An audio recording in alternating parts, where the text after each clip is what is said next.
Hi everyone, this is Cici and welcome to my channel. Please do not forget to like, share, and subscribe. For today's video, ipapat natin yung mga cacti na na-unbox natin yesterday from Saka Shopline by Lynn. I strongly recommend this seller, so please visit her page and follow her. Napaka-healthy ng mga succulents na binibenta niya as well as yung cacti or cactus.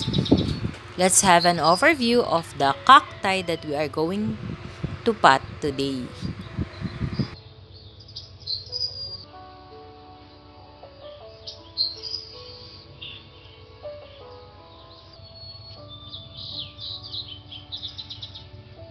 First, we have to prepare the soy mixture or the potting mix. So I use my usual potting soy mixture.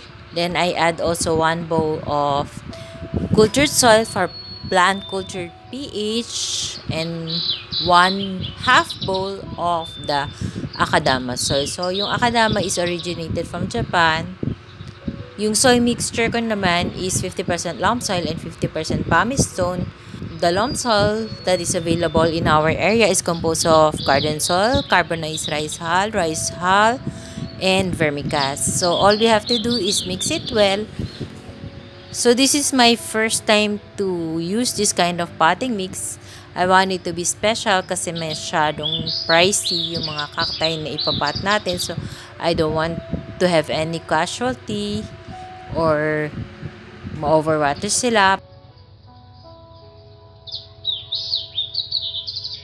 I think the potting mix that I have made today is a fast draining one. So, I'll be using this white pot. It's not that tall. Enough lang yung... Kasi ang mga cacti or cactus, ayaw nila ng maraming soil. So, kaya nga maraming cultured soil yung ginamit ko sa soil mixture. So, walang butas yung pot, kaya binutasan ko. So, as you can see, maraming butas yung nilagay ko. Since the pot is made of plastic, I use soldering iron to put a hole on it. So, let's fill up the pot with the potting mix that we have made. The first one that we're going to pot is a mellow cactus. So, dahan-dahanin lang natin kasi masakit matinik. And then, yung top dressing na gagamitin natin is the cultured soil from plant culture pH.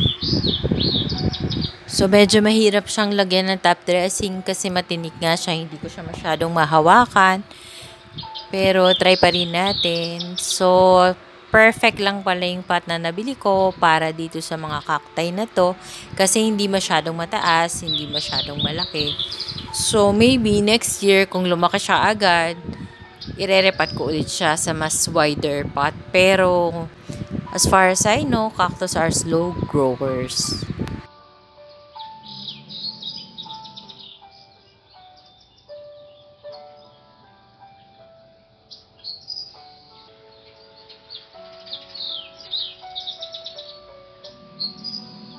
So, let's spot the second one. It's a yellow golden barrel.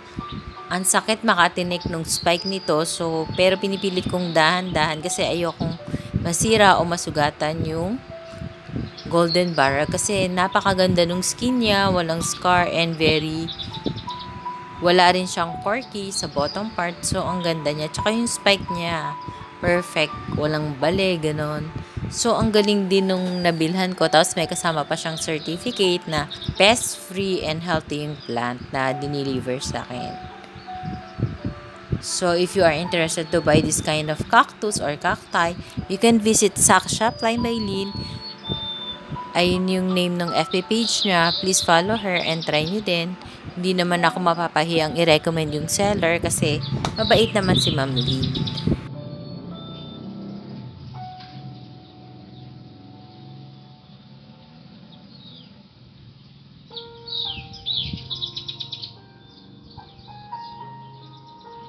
Yung na-prepare ko pala na soil mixture or potting mix is good for 2 pots lang pala. Akala ko kasya na sa 4 na pots. So, we have to make again. So, 1 bowl of my soil mixture, 1 bowl of the cultured soil, and 1/2 bowl of Akadama soil. So, ayan yung itsura niya. So, pares lang nung kanina na prepare ko. So, let's fill up the pot again. Ang next naman na ipapat natin is yung rainbow cactus. So, ito matagal na to sa wishlist ko kasi medyo pricey nga siya. So, pricey ko talaga siya nabili. Pero I don't want to mention the price kasi baka sabihin nyo, rich ako pero hindi naman. So, pinag-ipunan ko talaga para mabili ko tong mellow cactus, golden barrel, and rainbow cactus. Kasi matagal ko na siyang gusto. 3 years na ako nagsasucculent and nagka-cacti. Pero, ngayon ko lang siya nabili. So, yung mga nabibili ko kasi sa mga naiipon ko is nauuna palagi yung succulent. Ewan ko bakit ganun. Siguro nung nag-post si Ma'am Lynn sa kanyang FB page na magbebenta siya ng ganito. So parang dahil trusted ko na si Ma'am Lynn, nainganyo akong bumili. Sige, itry ko. Kasi I don't usually buy cacti or cactus online kasi nga usually nasisira yung spike nila pagdating or minsan may mga scar. But this one, they are all perfect. Walang scar, walang corky. So napakaganda. Pricey man yung pagkabili ko sa kanila, sulit naman.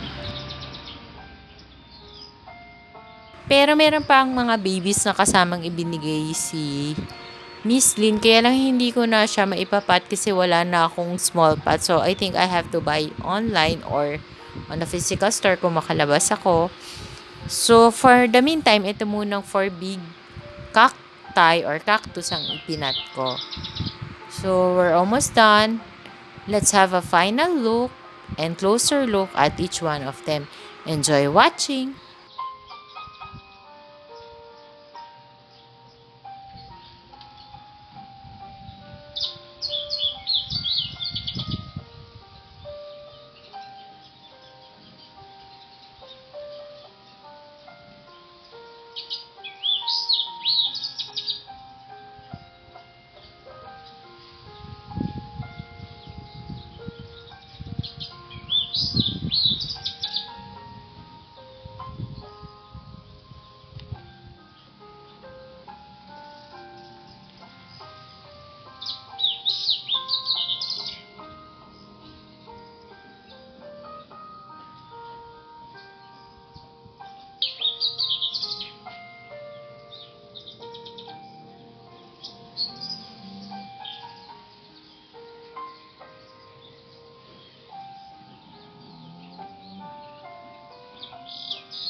That's all for today's video, guys. I hope you like my sharing for today.